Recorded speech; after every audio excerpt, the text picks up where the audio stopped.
on, Dunces family? We are back with another episode of the Dunces podcast. I am here with my compadre, my partner in crime. Not like, well, it's Sandro, my boy. We are here Beautiful. Thank today you for that. to be talking about the Los Angeles Lakers. Pretty hefty podcast, probably. I don't know. We'll see. This last video was actually on their rivals in the same crypto.com arena. Still crazy that that even exists. But whatever. It'll always be the Staples Center. It'll always be Staples Center. Yeah, Yeah. always be Staples Center. Crypto.com is not. Crypto's crashed. I don't even know. Whatever.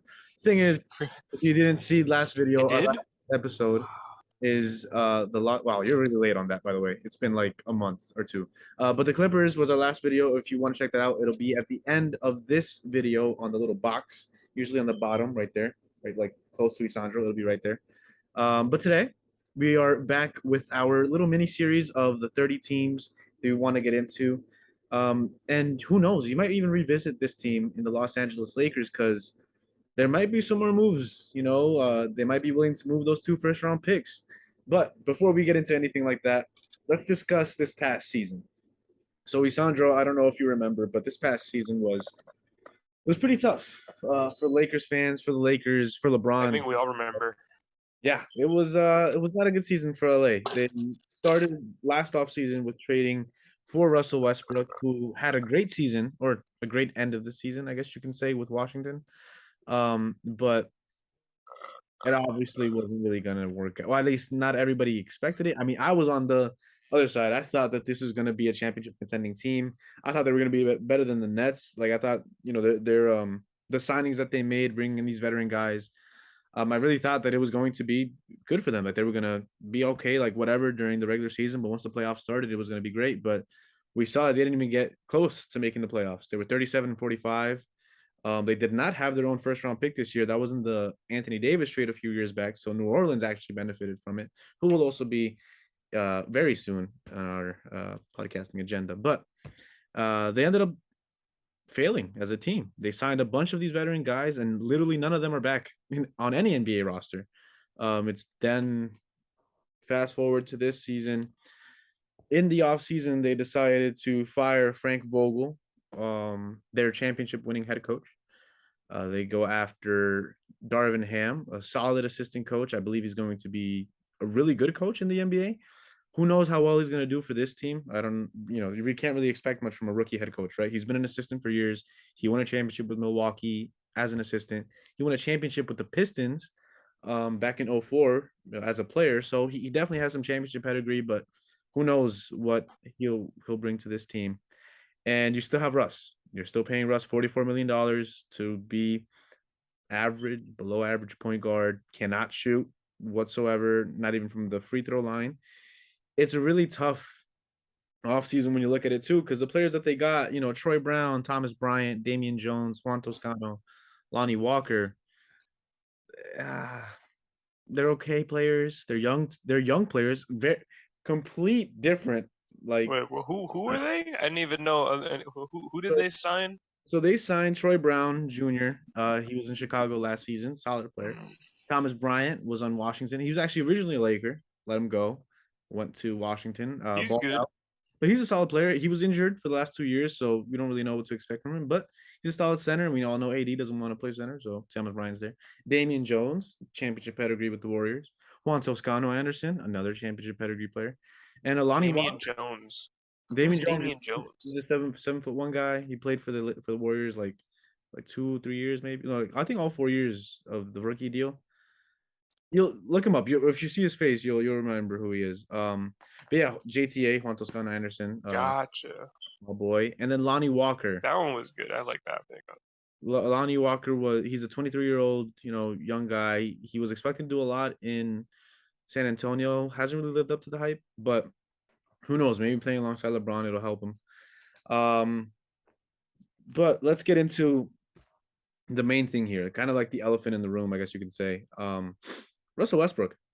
What are they doing? Like, if you're the Lakers, obviously you want to get off that deal. It was a bad trade to begin with. You traded Contavious Caldwell Pope, one of the best 3-and-D players in the NBA, on a favorable contract. You traded Kuzma, who's thriving in Washington, though he's not putting up amazing, like, oh my God, superstar numbers, but he's putting up solid starter numbers for a team that, can be competing in the Eastern Conference, depending on how good him and Bradley Beal develop as a team. He could technically be their second best player, and it might not be a championship team, but could definitely be a really good team in the Eastern Conference. So giving him up was also a pretty tough move. Losing Montrezl Harrell, um, little things like that really affected them, right? And now they have Russell Westbrook, $44 million, a 79 overall in 2K. I don't know if that means anything, but it is something. Um, what should they do with Russ? Should they? Don't tell Jordan. I know, right? Shout out Jordan, our original dunce. What do you think, though? What do you think the Lakers should do, or what can they do, really? Oh, I have a question. So for this whole Russell Westbrook thing, right? They made the decisions they did last year, and what happened. I want to know, is there any confidence in this front office? Like, who dropped the ball? Was it LeBron or was it the front office? Because somebody must have dropped the ball.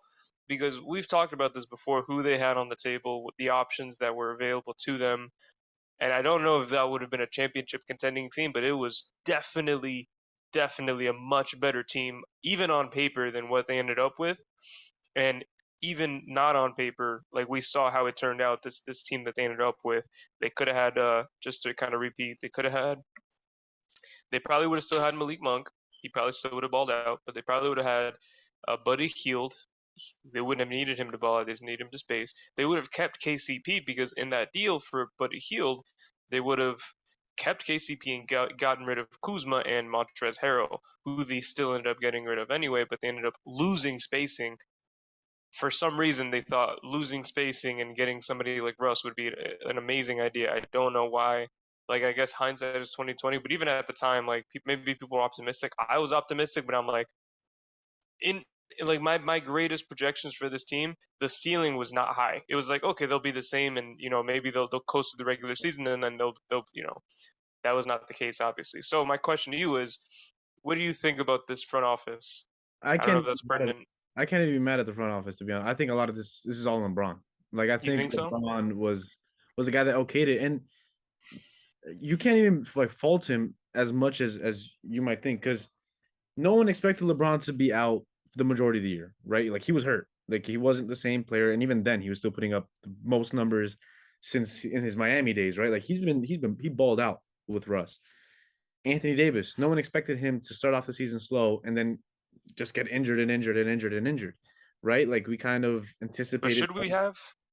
Well, that's another thing. It's a thing that has been consistent for years, right? I mean, the only time he was healthy, they won a championship. They won a championship in the bubble, right? And whether people want to say the bubble was a hoax or not, at the end of the day, a championship is a championship. They got it, right? So, So yeah. But think about it too. Like he was healthy, but why was he healthy? The layoff. right, They yeah, weren't playing for months. whatever that was, yeah. But even then, So right? it's not a good track record, man. Right. At the end of the day, though, like, he was still healthy and they won, right? So if you look at it from that perspective, and then you go into the season, you have an Anthony Davis who was supposed to be, the offense should be ran through him, regardless of LeBron or Russell Westbrook. There should have always be ran through AD, right? This past season, he was not a good 3-point shooter. You need him to be a solid 3-point shooter, especially playing alongside Russ, right? And then Russ needs to delegate the ball to Braun, but Russ can't do that. He's always had the ball in his hands. Even playing with Bradley Beal and then having those two guys there, with Bradley Beal being ball dominant, we all knew Russell Westbrook was going to have the ball at the end of the day, right? Like, it was a thing. It just, you really can't take the ball out of his hands. But now you have LeBron, so of course you're going to want it in LeBron's hand. The way that Russell Westbrook would have had to transform his game, it would have had to been a complete change, drastic change. Shooting wise, he had to get better shooting, right? Like, whether it wasn't going to be a thing or not, he had to. Even if it was like slightly below league average, if he would have shot 32% from the three, right? Because league average is what, 35, 36, 32%, not even 31%, 30%. He was abysmal this season. Like he was horrible. Like, he was not a good 3-point shooter. Mid-range shots, they were not efficient. He's not an efficient mid-range shooter. He cannot draw, like get to the line to get free throws, and when he does, he can't make them. Right. So what he needed to do was work on that part of his game and get out of his out of his head and just shoot the ball like how he did back in OKC. Now in OKC, he was putting up great numbers inefficiently, right? Like it was just so many question marks beside it. But then you look at the rest of the team that was built around these guys, right? It was a bunch of veterans, 3-and-D shooters. At least that's what they thought, but that's not what happened. It was a horrible offseason that they had last season. And now it feels like this offseason, it probably was worse. I mean, yeah, they got younger, but what really did they add to this team? Like they lost Malik Monk. Technically, he was their second best player. I mean, I'm sorry, it wasn't Russ and it wasn't AD because AD was out the majority of the year. It was Braun and it was Malik Monk. Malik Monk was your best shooter. He was the best player that you wanted outside and running because he was young and he was ready. But you lose him to the Kings, right? So you go out, you sign Lonnie Walker, who hasn't been a good 3-point shooter. He's been very, very up and down throughout his career. Also has a lot of injury histories. Same goes with Thomas Bryant. Same goes with Damian Jones. You sign Juan Toscano, who is actually 30. He's not young, like compared to young NBA players. He's 30 years old. And then Troy Brown, who is a good defender, but again, streaky shooter. What is he going to give you on this team? So no, I don't think I don't know whose fault it is. I don't know if it is the front office. I don't know if it is Braun's, but if I had to point the fingers at somebody, it would be Braun. And now they kind Mm-hmm. of just have to deal with what they have. What can Yeah, they do though? And I ask you this: what can they do with the roster to that's fix what they have. what can they do with this? they can't they can't do much. Like I think I think and people have said this before, this is not like an original idea. They're not going anywhere with Russ on this team. So if Russ is still on this team, they're not really contenders unless he's injured, and then we can go back to a LeBron AD duopoly. Um, I think it really depends. They might be able to go for a Kyrie, but if that was on offer or if that was an option, it would have happened already. I Well, think the let's talk holdup about was they that. don't want to give up two picks, Let's talk right? about that because now apparently they might be willing to give up those two first round picks. Let's say they do give up those two first round picks and the Nets, they're talking to the Nets. If you're the Nets, are you accepting that deal? Are you accepting? And of course, there has to be a third team involved to take on Russ's contract. Most likely going to be San Antonio Hmm. because they actually have the cap space, and then probably be waived and stretched. I don't know. I don't know how that'll work. But and if not them, Indiana because the Indiana also has the cap space. But if you're the Nets, are you accepting a form, a version of a trade that lands you those two first round picks and potentially even Russell Westbrook? Let's say you have to take him on. You trade Kyrie Irving, possibly Joe Harris for because that technically that's in the deal because of the money. You would get Russell Westbrook and who was the other player that they I believe Taylor Horton Tucker. I believe he was the other player that was that might be involved. I don't know how that works, but he might be involved. And then the two first round picks. Are you if you're the Nets? Are you making that trade?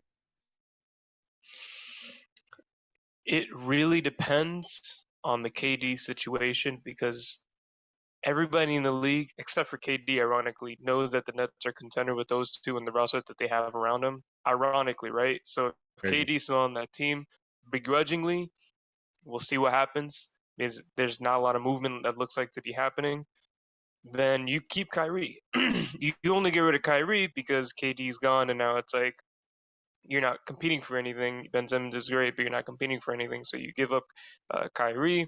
You get those two very valuable first round picks because, as we've talked about before, the years in which those picks are activated are years that the Lakers are not going to be good. Good. So you know those picks are going to be very valuable. And, maybe some poetic justice, you're going to get two picks that are probably going to be high lottery and you're Yep. the Nets, when that literally happened to you a couple of years ago, that would feel right, right? Maybe everything would feel right in the world if that happened. But again, I reiterate, you don't pull the trigger if KD is still there. So you kind of just have to wait and see what the situation looks like. Well, let me give you a hypothetical then. KD's gone. KD's traded.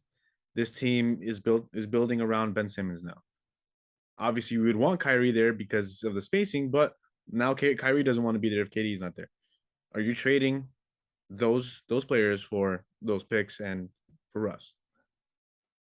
Of course, 100%. Like or what you said, you're right? taking on a bad contract. You're taking on a bad contract, but you're getting valuable assets. Also, THT.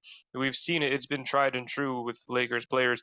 The Lakers are not a good team when it comes to developing players. It's already. We'll talk about this at a later time. Yeah, They're not a good team because literally the proof is there.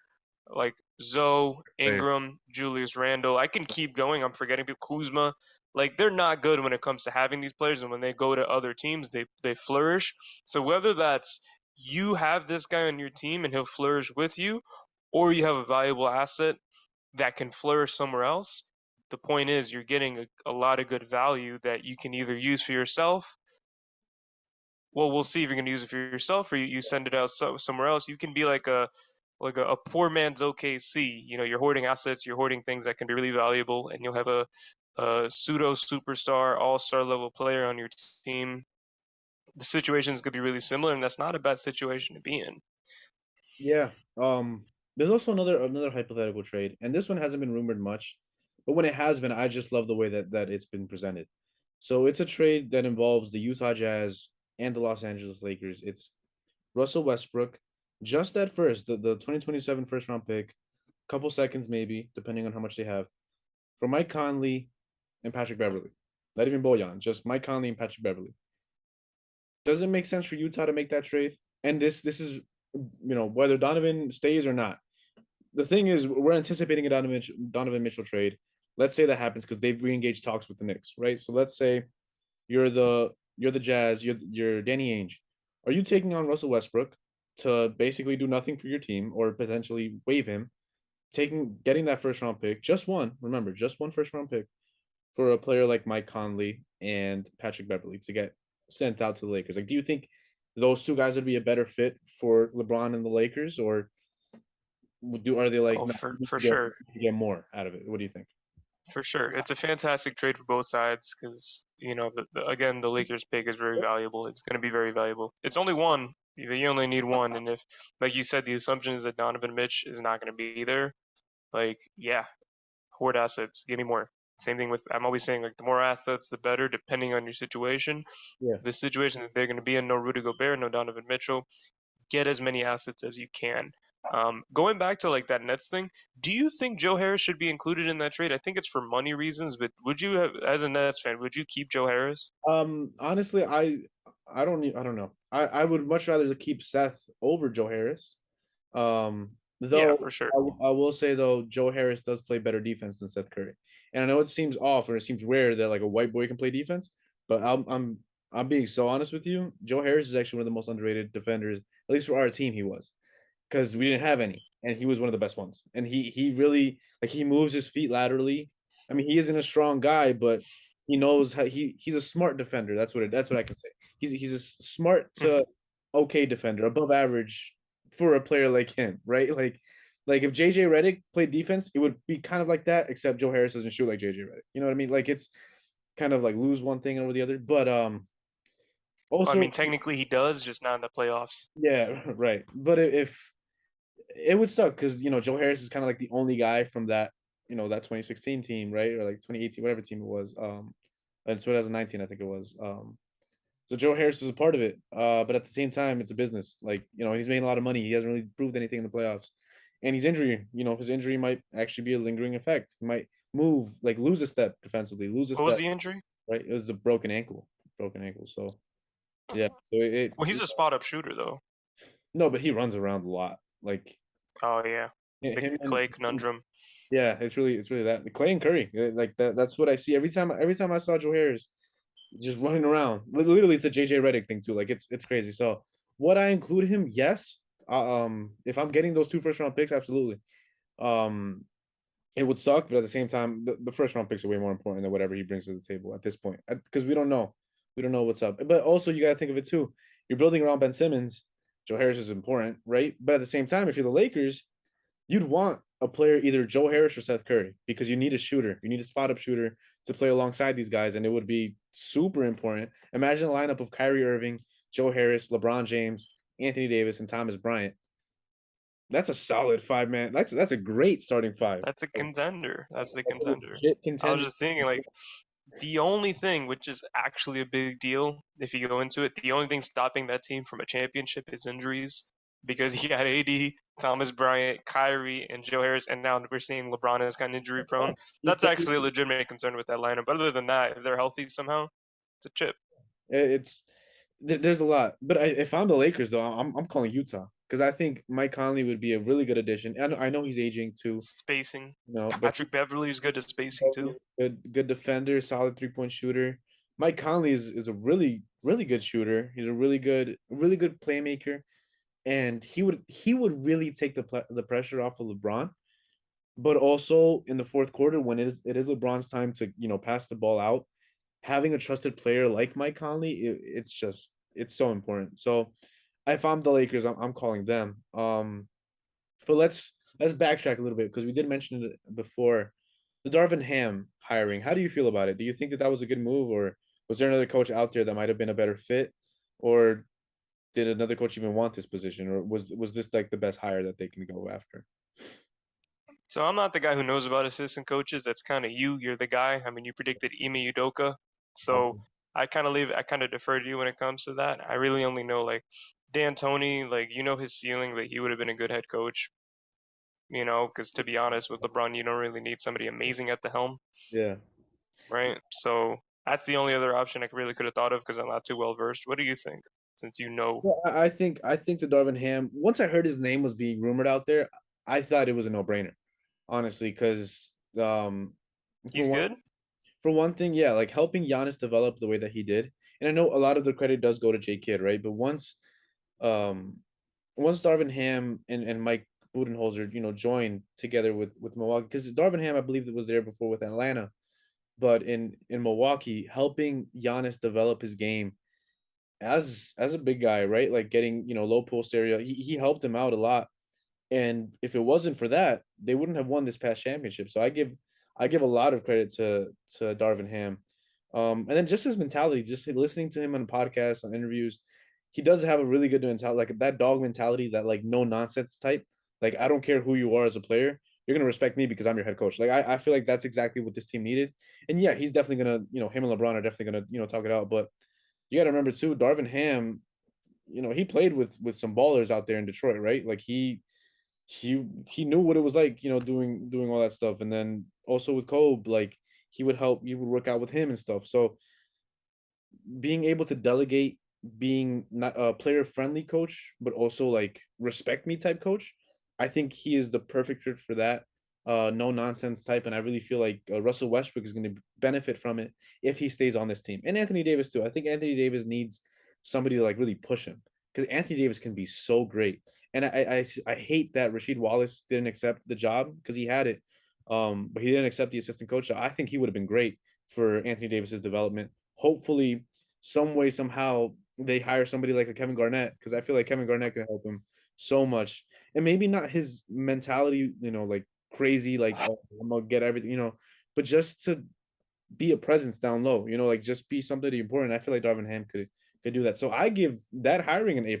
I think Darvin Ham, it was a no brainer. Like Mark Jackson wasn't going to be your guy. He's more of a developmental guy. Kenny Atkinson obviously wasn't going to be even thought of, right? And then the only coach I could have thought maybe was Doc Rivers, but that wasn't going to happen because Daryl Morey wasn't going to fire him, right? So it, I'm happy with this which surprised me.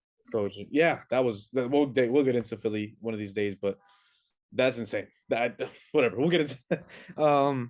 But now with all that being said, though, what do you think is more important?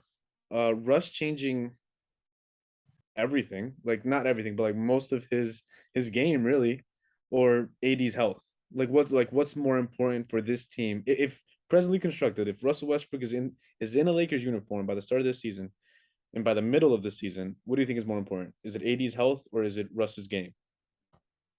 AD's health because Russ's game isn't going to change. I don't know why they signed him thinking he was going to change his game. Russ is Russ, and you know what you're getting when you get him, for better and for worse. Unfortunately, that's just the way it is. Like, if you could take the best parts of Russ and cut out the bad, that's a championship contending team, but you can't have the good without the bad, unfortunately. AD's injuries, like, we've talked about how injury prone he has always been. Yeah, But maybe, after having most of the season off and having this off season, working on his shots, taking the time off to really like, compress and, just rest a little bit. Maybe this year, maybe I know like there's been a thing about load management with Kawhi or whatever, but there's people who actually need it. And for Kawhi it has worked. But for AD, they kind of have to, unfortunately, take the fines, whatever fines are going to come your way, Yeah. because if AD is not healthy, this team isn't going anywhere. And even if he's healthy, we saw last year when he's healthy, it's like, well, there's no guarantee it's even a good team. Yeah, So because of that court spacing with Russ, right? It's tough. I don't know how, like, the league has evolved and changed to be a spacers league. You need shooters. And they went in the opposite direction. They're like, we're gonna get rid of the shooters. We're gonna get one of the worst shooters in NBA history, Yeah. and throwing mixing a couple turnovers in there too. And maybe we'll sign just some free guy, some cheap guys off the roster. Hey, Carmelo, you want to cook for us a couple games? Come on. Melo wasn't terrible offensively. He had his games. Yeah. Defensively, that is another thing. So Yeah, but defensively, he was never a good defender, and he's old. Like at this point, it's over with. He's done. Like I don't even think he's gonna get another roster spot. Um, like that's it. Like those were his terms, I guess you can say. Um, my other question, and it's kind of like towards the end of the pod, because at this point we already kind of know what's going on with the Lakers. But let's say you have a starting lineup. Let's say of Russell Westbrook, Lonnie Walker, LeBron, Anthony Davis, Thomas Bryant. And then off your bench, you bring in a player like Kendrick Nunn, who will be finally back, available, healthy to play this season. THT, Austin Reeves, Troy Brown Jr., and Damian Jones as your backup. What's their ceiling? Where can they go? Is it is with it Russ, nowhere. Nah, playing nothing? not with Russ. I'm not a Russ hater, to be honest. So I don't know why I keep saying this, but they're not really going anywhere with him. So we'll see what happens with trades. We'll see if he gets off the roster. We'll see if they have to give up that second first rounder, What would which you do if you essentially means Russ their though? entire future. Like get into Russ's mind real quick. Like hearing everything that's been happening, like throughout the season, really with the fans and everything, and then now hearing your name rumored even more than it ever has in your career. What would you do if you're Russ? Would you even suit up? It's Would you tough. suit up at all? Like for the Lakers, like what would you do? It's tough. It's tough. We kind of have to see things from his perspective, because it's like two extremes. On the one hand, there's people going too far saying he's this, he's that, and it's like Russ wasn't terrible. Like he was bad, but he wasn't terrible. And on the other hand, like the Lakers didn't use him in the way he should be Yeah. most utilized, right? So it was a combination of those two things. So when you take that into account in your Russ, it's like, yeah, like I wasn't, they didn't set me up to succeed. But also you do have blame too. So when you're Russ, it's like, which way do I lean towards? Do I kind of just, and it seems like he's leaning towards like having this mentality. It's like I'm not gonna listen to anything. I'm gonna, go back to doing what I do, which is what he's said before. I'm just gonna be me, and it's kind of like, no, like you should listen to a little bit of it, but don't Yeah. listen to all of it. Kind of strike that balance, because yeah, there's a lot of negativity, and it's like it's too much, but at the same time, it's like your hands are not clean, Russ. So it's gonna be interesting to see what he does, because yes, some changes need to happen. Like I don't think we should ask him to be a completely different person, because the man is how old he? He's not going to change who he is completely, but I do think that there should be certain aspects of what he does and who he is on that court that's not going to fly. You can't really do everything. You can't be the entire like Russ that you were before. Be mostly Russ, but we're going to need something else from you in certain aspects. Does that make sense? Yeah, definitely. I agree with you wholeheartedly. I think that you can't expect much from Russ at this point. He's 33, right? Like this is his game. This is Russ.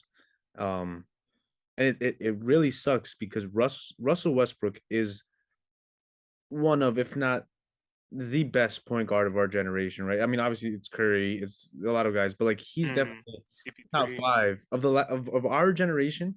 right? Since he got into this What league, is our generation like? From what? we go from Chris Paul and up, right? So we got Chris Paul, right? We got Steph, Russ, then who else is there, right? Like, I mean, an aging Jason Kidd, uh, you know, Like, there's yeah, that's a different tier. That's you're right? dropping down a peg. These are three of the main guys throughout these last 15 years or so that have been so important in the development and in the way that we view the NBA as a whole, right? Like Russell Westbrook is a former MVP.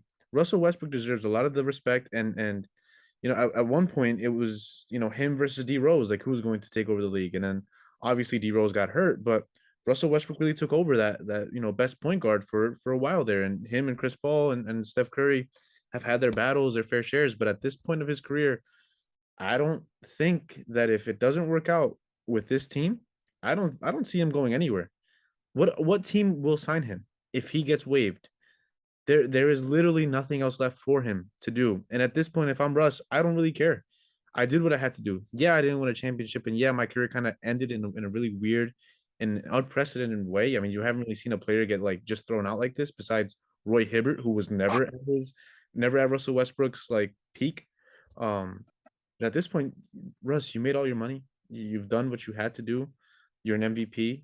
You're one of the top 10 point guards probably of our league, like of all time. You're Top 10 all time, yeah. a top 75 NBA player. Like at this point, it's over. Like that's it. And if I'm Braun, I'm understanding that. No one is me. No one is Braun. Like Braun has spent millions and millions of dollars on his body to make sure that he's been, a-okay and able to age with the times. But that's why LeBron is just a different level. Russell Westbrook, he hasn't really done that, and that's okay. But if he wanted to, he could have changed his game by now. But at this point, not that it's too late, because it's probably never too late. But it's also looking like it's never too late. It's also looking like it is late. And I don't see them doing anything with this team. Could I potentially see them making the play in? Absolutely. Even with Russell Westbrook on this team, probably even the playoffs. I can see them as a top 6 seed because of LeBron and Anthony Davis alone. But it goes back to health. It goes back to how well Darvin Ham coaches this team, and it goes to how these new guys are going to fit in and mesh with this whole roster, because this is a whole roster overhaul, um, coaching overhaul too. So I'm excited to see what LeBron is going to do, because this season will obviously be the season that LeBron James passes Kareem Abdul-Jabbar in scoring. So that's going to be a great news story this year. But other than that, there's not really much to discuss. I will ask you this final question. At this point of LeBron's career, he just signed an extension, by the way. I forgot to mention that before. He signed a brand new 2 year, $97 million, potentially 111 million, depending on the cap space. Player option on that second year. But whatever, we don't have to get into that. He obviously deserves it. He's amazing. He's LeBron James. But at this point of his career, does LeBron even have anything to complain about? He's won 4 championships. Yeah, it isn't 6 like Mike, and it isn't 5 like Kobe, but he's won a championship in all the 3 teams he's been on. That is Miami, Cleveland, and LA. He won one of, if not the best championship ever, going down 3-1 to the Warriors, to 73-9 Warriors, Mm-hmm. the team that shouldn't have lost. And Narratives, all that. and People were counting them out. right. And The then way they won it. in Miami, he probably only deserved, like, he only had one championship if Ray Allen didn't hit that big shot, right? But who brought that team back? It was LeBron. LeBron brought that team back, and they were killing it, right? Yeah, So he scored like the last 17 points or something like that, and he hit the three before, and then he came back, and then he missed the three, and then so so Ray Allen's hated legacy, so we don't have to talk about that. and Yeah, then you go into the bubble. He won probably one of the hardest championships, right? Because I guess a lot of people could say it was probably one of the easier ones, but at the same time, it probably wasn't, because you had COVID, which was brand new. No one knew what that was. You had living in a bubble without your family, without the people that you care about for months at a time. It was one of the weirdest situations in NBA history. Probably won't ever happen again. Might happen again. Who knows? But as of right now, LeBron James is the only top player to ever go through something like that, and against all odds, win it all. So at this point of his career, should LeBron even worry about anything else, or is it still looming on him that he needs that extra championship, or extra 2 championships to reach there, or like what else does he have to prove? Like what can he complain about? Like is there anything that he needs to do, or What do you think? I think so long as he feels able-bodied enough, he's gonna want to win another championship, and he'll have that drive because as long as he's healthy and he's playing at this level, whatever level this is, we saw 36-5, whatever he dropped last season, he's gonna want to compete because it's just who he is. But I don't think there's that need, like Kobe, he had three, and people were trying to put an asterisk on those three, so he just had that hunger, and it's the Yeah, same thing that LeBron had earlier on. When he came back to Cleveland and also the second year in Miami, he had that hunger. So right. although he doesn't have that kind of hunger anymore, it's like I need to have this. He's still gonna want to win a championship. And the reason why I say like he doesn't really have this hunger anymore is because, like you said, one, he's already won it at all three franchises, and two, he could win 10 more. No, not 10 more. He could win three or four more. It's not going to matter. MJ fans are always going to say what they say, Yeah. right? It's not going to matter because then they're always going to be like, oh, he won three more. But how many finals losses does he have? How many times has he been to the finals? What did the Lakers do this past season? Other There's narrative always going to be that. other narratives that LeBron fans Hmm. hate, but MJ fans, Kobe fans, all these other fans love, right? Like it's tough. But at the end of the day, I think you're right. I think he really has nothing else to prove. Um, Hmm. can he complain? Absolutely. He can complain as much as he wants when it comes to the roster, when it comes to the players, because at the end of the day, no player is going to be like him, but a lot of players can aspire to be a version of him.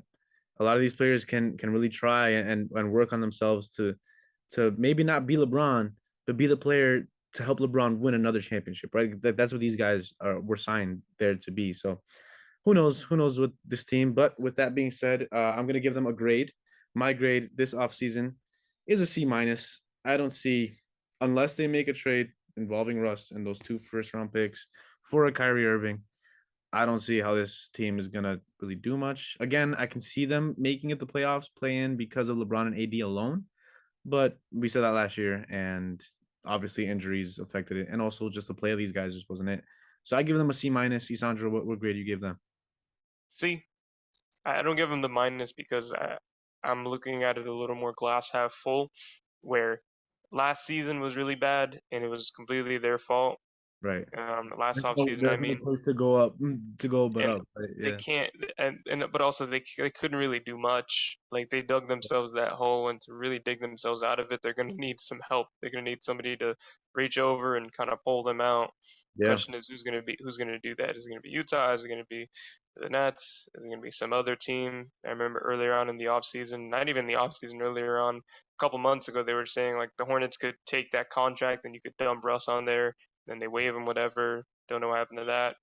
So we'll see what happens when it comes to the Russ situation because at the end of the day, their off season, no, really, their entire season kind of hangs on the Russ situation. That's how serious it is. Yeah. If nothing happens there, then nothing's gonna happen with them in general. Yeah, I agree. And on that note, there will definitely be more pods like this, as you all know. The Lakers, I give them a C minus.